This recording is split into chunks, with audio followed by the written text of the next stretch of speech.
Bismillahirrahmanirrahim. Kita sambung tuan-tuan sekalian muka surat 106, iaitu rahsia berkenaan dengan jalan yang lurus. Dan begitu juga Allah juga menyebutkan dalam surah Al-Fatihah ini sebalik kepada jalan yang lurus, iaitu jalan yang menyimpang. Jalan yang lurus dalam surah yang lain disebut dengan, ataupun dalam ayat sebelum ini, siratal mustaqim, ihdinas siratal mustaqim, tunjukkanlah, berilah hidayah kepada kami ya Allah jalan yang lurus. Dalam kuliah sebelum ini kita baca tentang hidayah, sebab dalam doa tadi ihdina, berilah hidayah, dan kita dah sebut dah bahwasanya hidayah yang dikurniakan Allah kepada manusia ini merangkumi 4 hidayah. Hidayah fitrah, dan hidayah panca indera, dan petunjuk yang kita dapat melalui penglihatan, pendengaran, rasa dan sebagainya.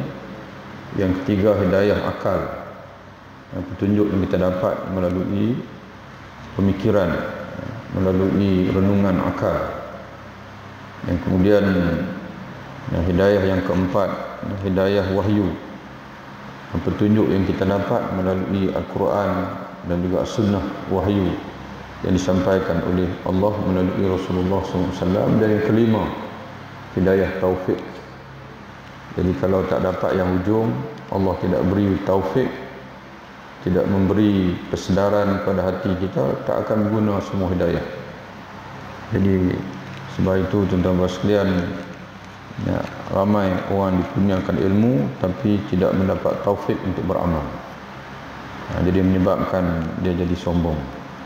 Semakin dia mengaji, dia jadi semakin sombong, di mana dia merasakan bahawa dia lebih alim daripada orang lain. Jadi sebab itu tuan-tuan sekalian, pentingnya taufik ini. Jadi kerana itu sebahagian mufassirin dia mentafsirkan ihdina dengan makna wafiqna. Ya Allah, berilah taufik kepada kami as-siratal mustaqim, untuk kami terus berada di atas jalan yang lurus. Jadi pada malam ini kita nak tengok makna jalan lurus tu apa dia. Setelah Allah Subhanahu Wa Taala memerintahkan kepada kita supaya berdoa memohon hidayah kepada jalan yang lurus, sudah tentu kita ingin mengetahui apa sebenarnya jalan yang lurus itu. Maka dalam ayat ini Allah menjelaskan jalan yang lurus ialah jalan yang pernah ditempuh oleh insan-insan sebelum kita yang diberi nikmat oleh Allah. Siapa insan yang diberi nikmat itu? Itu yang pertama. Jadi Allah Ta'ala sebut siratal ladzina an'amta 'alaihim. Jalan yang lurus yang disebut dalam ayat sebelum ini, kata Allah, ialah jalan orang-orang yang engkau, yakni Allah, limpahkan nikmat ke atas mereka. Jadi dua lah tuan-tuan sekalian yang kita nak kena tahu. Yang pertama, siapa orang itu? Orang yang diberi nikmat oleh Allah itu siapa? Yang kedua, nikmat apa yang Allah Ta'ala bagi itu? Nikmat apa yang Allah Ta'ala limpahkan kepada mereka itu? Persoalan yang pertama, siapa yang diberi nikmat itu dijawab oleh Allah ataupun ditafsir oleh Allah dalam surah An-Nisa ayat 69 dengan 70. Wa may yuti'illaha wa rasul, sesiapa yang taat kepada Allah dan Rasulnya, fa ulaika ma'al ladzina an'ama Allahu 'alaihim, maka mereka akan ditempatkan di dalam syurga di akhirat nanti bersama orang-orang yang telah dikurniakan nikmat oleh Allah kepada mereka. Minan nabiyyin, iaitu para nabi, was-siddiqin, para siddiqin, wasyuhada, dan orang-orang yang mati syahid, was-salihin, serta orang-orang salih. Wa hasuna ulaika rafiqa, dan amat eloklah mereka itu menjadi teman rakan kepada orang-orang yang taat. Dzalikal fadlu min Allah, yang demikian itu adalah limpah kurnia dari Allah. Jadi mendapat nikmat sekurang-kurangnya dapat bersama dengan orang-orang yang Allah Ta'ala beri nikmat ini pun kata Allah, dzalika fadlu minallah, kamu tak akan dapat kalau melainkan Allah memberi limpah kurnia kepada kamu. Wa kafa billahi alima, dan cukuplah Allah yang maha mengetahui akan balasan pahala. Itu yang pertama. Yang orang yang dikurniakan nikmat oleh Allah, jalan yang lurus, iaitu jalan yang pernah dilalui oleh orang-orang yang dilimpahi nikmat oleh Allah. Siapa mereka itu? Para nabi, para siddiqin, orang mati syahid, dan juga orang salih.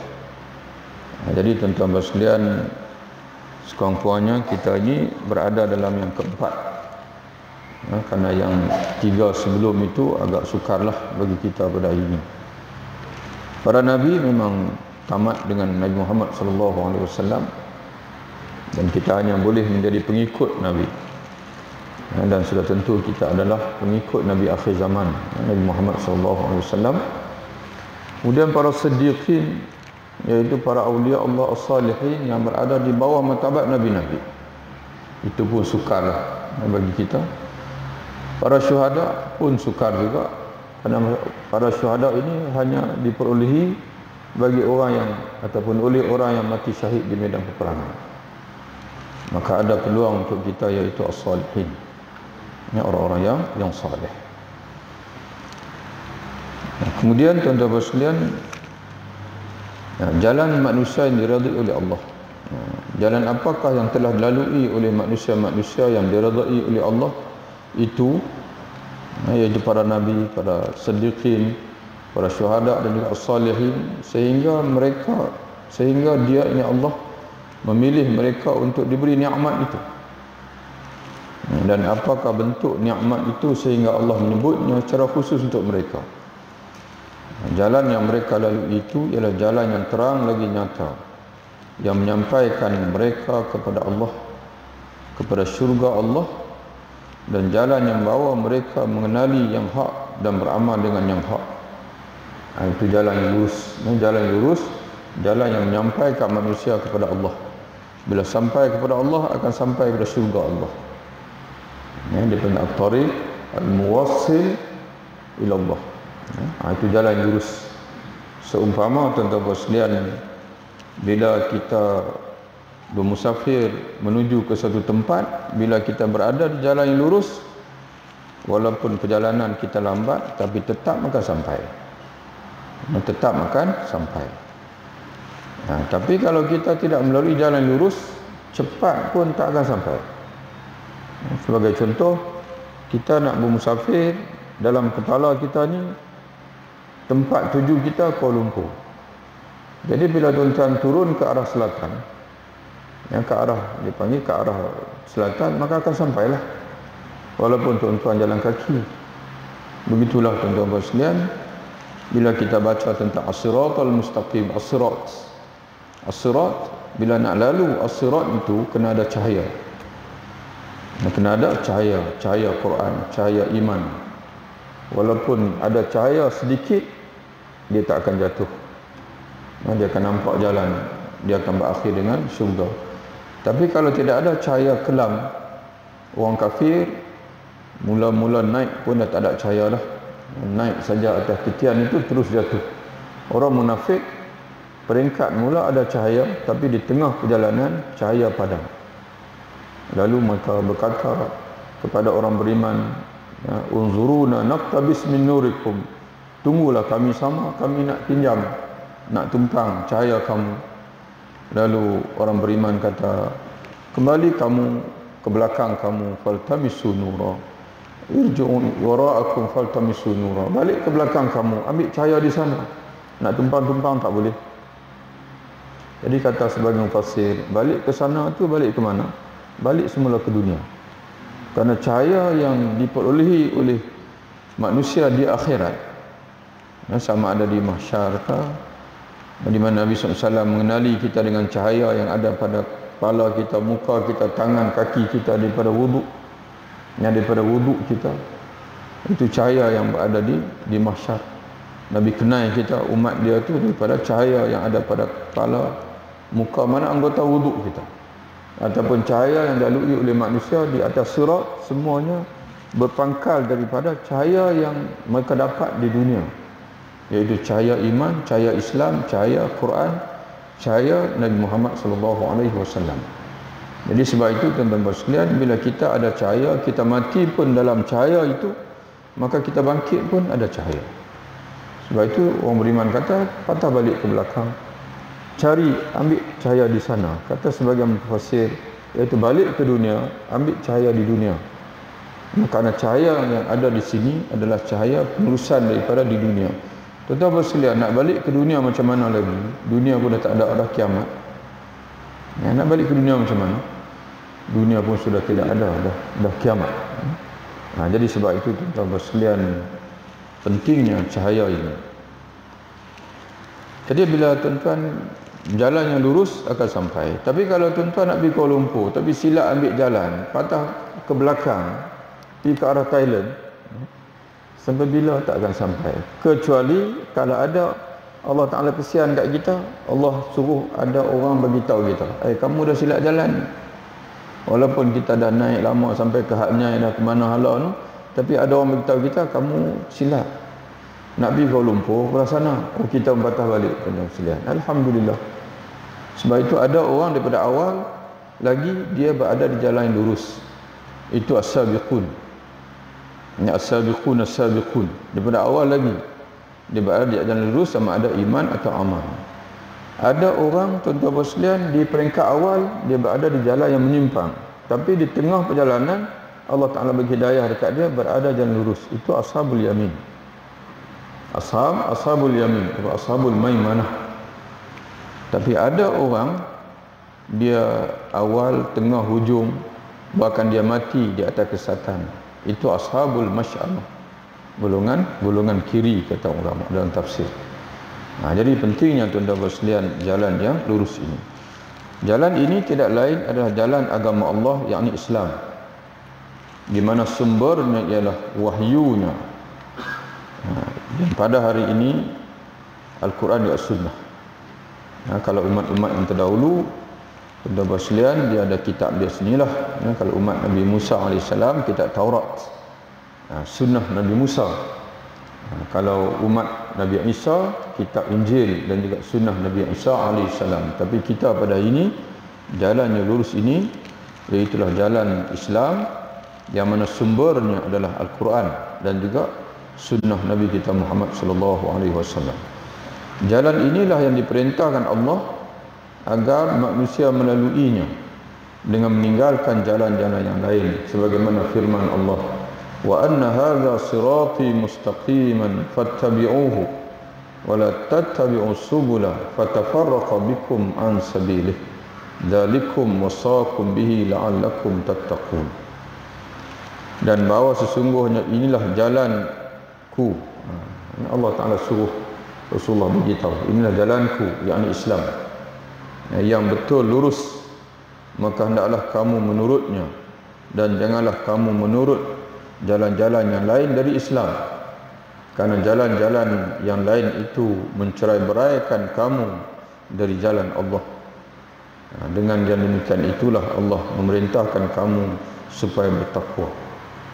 Jadi takwa ini ialah melalui jalan yang lurus, itu takwa.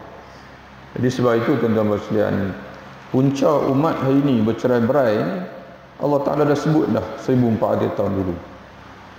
Kalau kamu tak betul-betul ikut jalan yang lurus, maka kamu akan fatafarraqa bikum an sabilih. Kamu akan bercerai-berai. Jadi 73 pokok.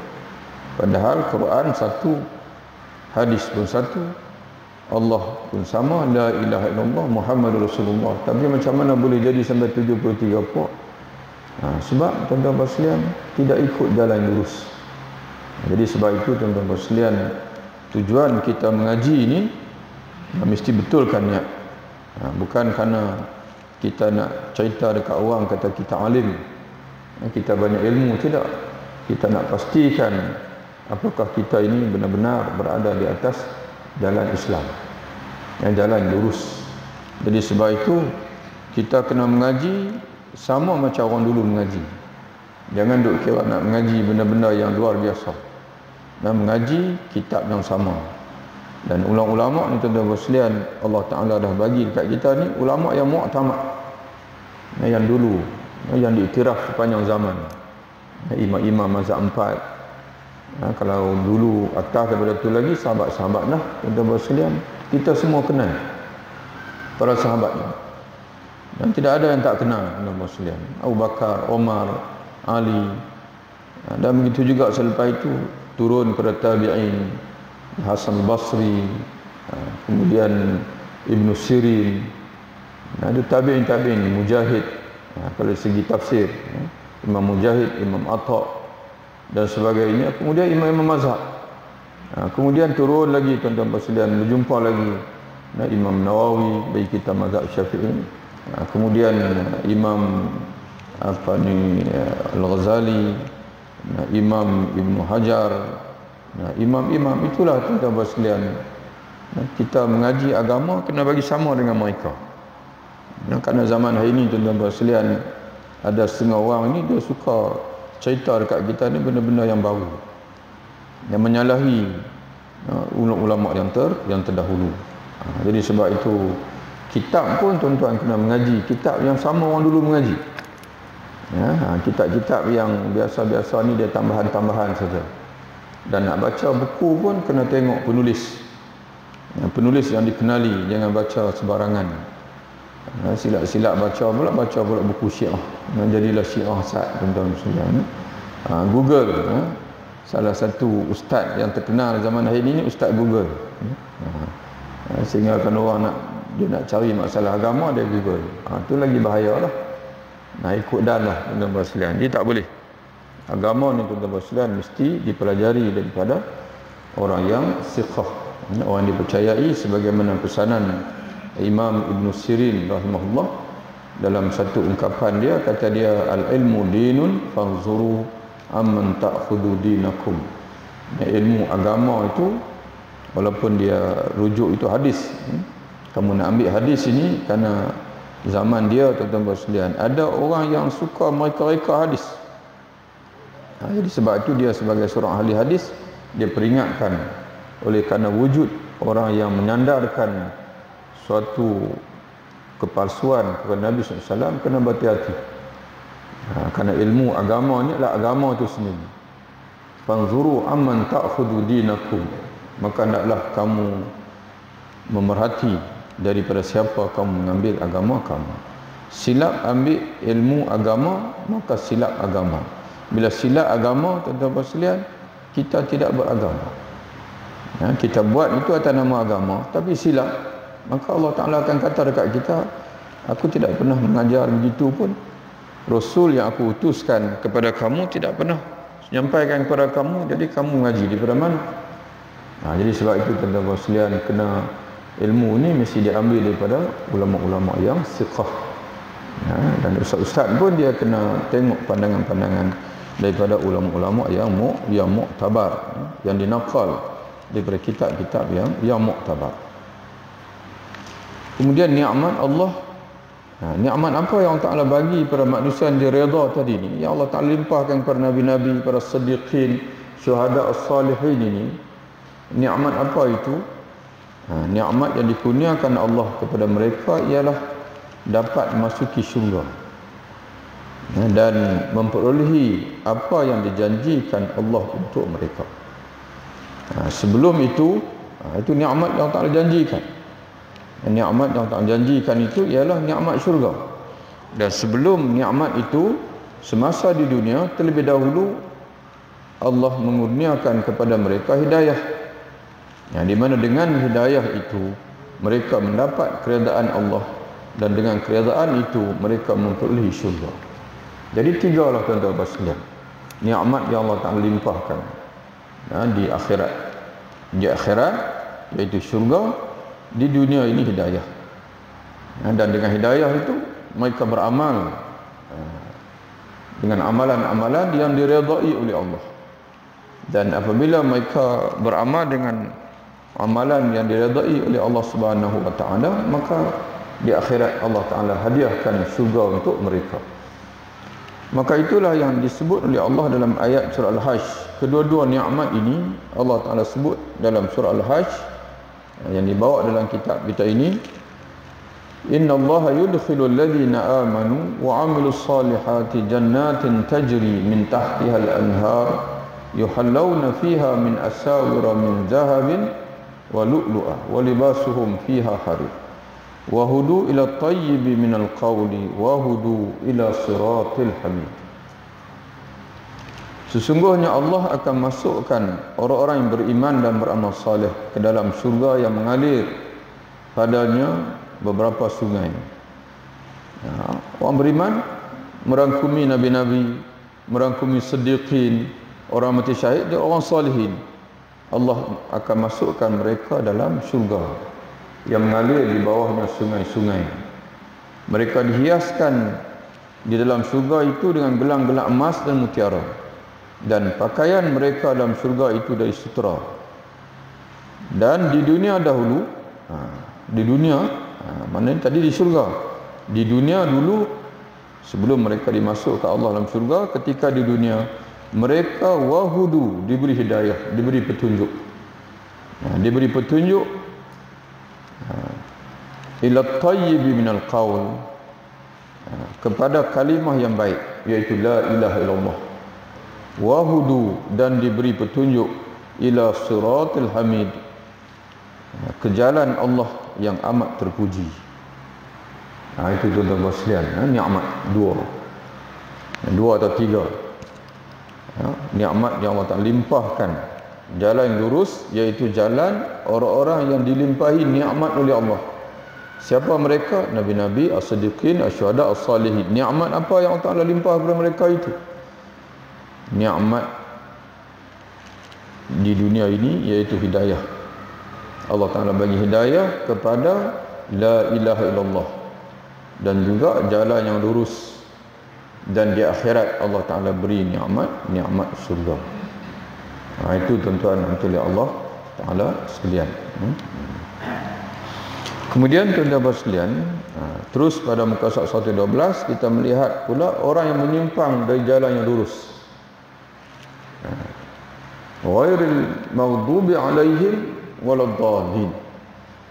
Bukan jalan orang-orang yang dimurkai ke atas mereka, waladdallin, dan bukan pula jalan orang-orang yang sesat.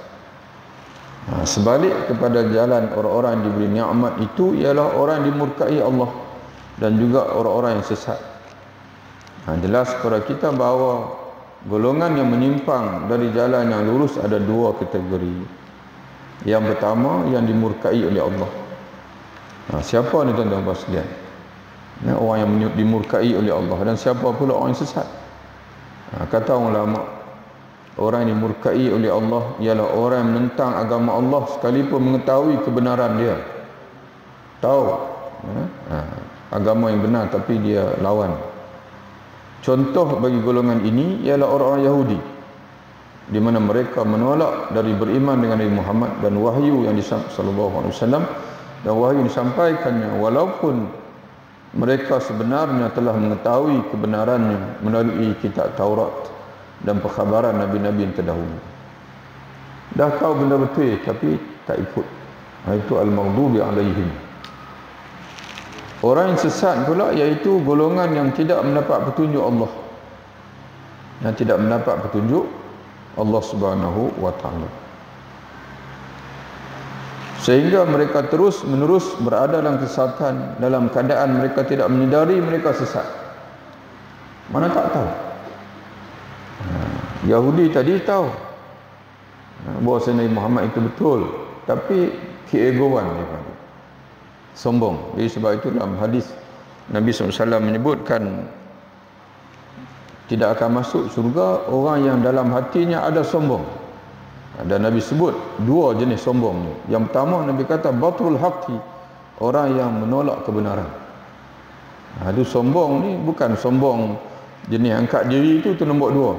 Sombong yang paling besar iaitu menolak kebenaran. Tahu benda betul tapi tak mau mengaku kalah.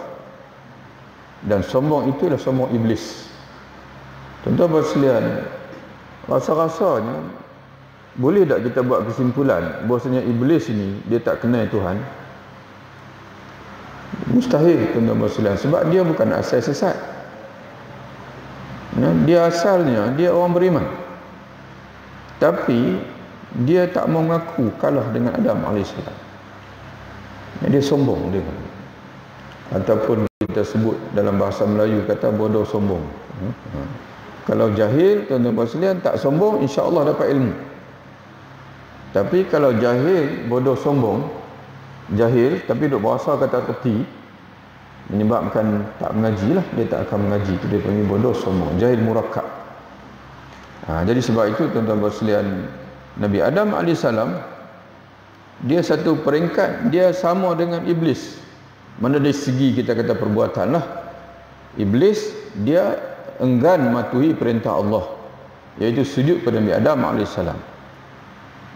Tapi dia berterusan selepas itu. Nabi Adam AS pada satu ketika dia berada dalam situasi pun melanggar perintah Allah juga, iaitu makan daripada pohon dilarang oleh Allah. Tapi macam mana dia boleh buat perubahan? Sebab dia tidak ada sombong. Dan dia tanya Allah Ta'ala, bila dia tahu kata dia dah berdosa, dia tanya, ya Allah, macam mana nak bertaubat? Lalu fatalaqqa Adam min rabbih, bila dia tak sombong, Allah Ta'ala ajar dia. Maka Allah Ta'ala sebut dalam surah Al-Baqarah, lalu Adam belajar daripada Tuhannya kalimah-kalimah taubat. Fataba alaih, dan dia mengucapkan kalimah-kalimah itu dengan penuh ikhlas. Fataba alaihi, lalu Allah melimpahkan taubat kepada dia. Tuan-tuan perhati kalimah yang Nabi Adam AS ungkapkan itu memang memberi petunjuk yang sangat jelas bahwasanya Nabi Adam AS ini seorang yang sangat rendah diri di hadapan Allah. Rabbana zalamna anfusana wa illam taghfir lana wa tarhamna lanakunanna minal khasirin. Wahai Tuhan kami, kami, yakni aku dan isteriku ini telah menzalimi diri kami sendiri. Bukan kamu ya Allah yang mengenai kami, tidak, kami yang mengenai diri kami sendiri. Wa illam taghfir lana wa tarham wa illam rabbana zalamna anfusana, kami telah menzalimi diri kami sendiri. Kalau kamu Rabbana zalamna anfusana wa illam taghfir lana wa tarhamna, kalau engkau tidak mengampunkan kami dan tidak melimpahi rahmat kepada kami, nescaya kami akan tergolong di kalangan orang yang rugi ya Allah. Tapi iblis sampai ke hari ini, tuan-tuan sekalian, dia tak bertaubat. Iblis sampai ke hari ini dia tidak bertaubat, sombong. Jadi sebab itu, tuan-tuan sekalian, yang pertama dia murkai, yang kedua sesat. Ada satu riwayat cerita macam mana sombongnya iblis ni. Dari Musa AS pernah tanya iblis, ya iblis, kamu ni tak teringat ke nak bertaubat kepada Allah? Lalu iblis kata, cuba kamu tanya Tuhan, dia maukah terima taubat iblis?